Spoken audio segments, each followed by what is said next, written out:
নমস্কার বন্ধুরা, রিঙ্কু রান্নাঘরে আজকের আমি মাখবো কামরাঙা। তো এখানে 3টে কামরাঙা নিয়েছি, খুব পেকে গিয়েছে, খুব সুন্দর সেন্টও হচ্ছে। তো এখন ভালো করে আমি ধুয়ে নিচ্ছি। এখানে কামরাঙাটা মাখার জন্য নিয়েছি বিট লবণ, একটা কাঁচা লঙ্কা, আর নিয়েছি জিরে আর ধনের গুঁড়ো। কামরাঙা 3টে আমি ছোট ছোট করে কেটে নিচ্ছি।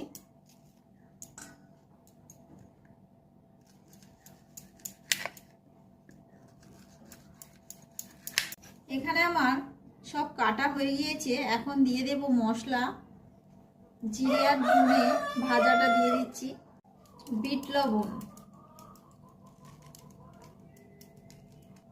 কাঁচা লঙ্কা, সব কিছুই দেওয়া হয়ে গিয়েছে। এখন আমি ভালো করে মেখে নেব। আমরা এখন 3 জন মিলে খাচ্ছি, তো সবাই একটা করে নিচ্ছি। এখন সবাই আমরা খাচ্ছি, তো খেয়ে বলছি কেমন হয়েছে।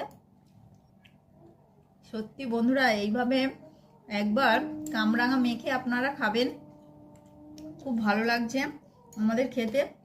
তো আমি তো বললাম, আর যে দুজন খাচ্ছে তারা কিছু বলুক। খুবই সুন্দর হয়েছে। তো দিদির মাখামাখি রান্না বান্না নিয়ে তো কিছুই বলা যায় না, খুবই খুবই খুবই সুন্দর, অসাম একদম। যদি ভিডিওটি ভালো লেগে থাকে লাইক, কমেন্ট, শেয়ার, সাবস্ক্রাইব করুন।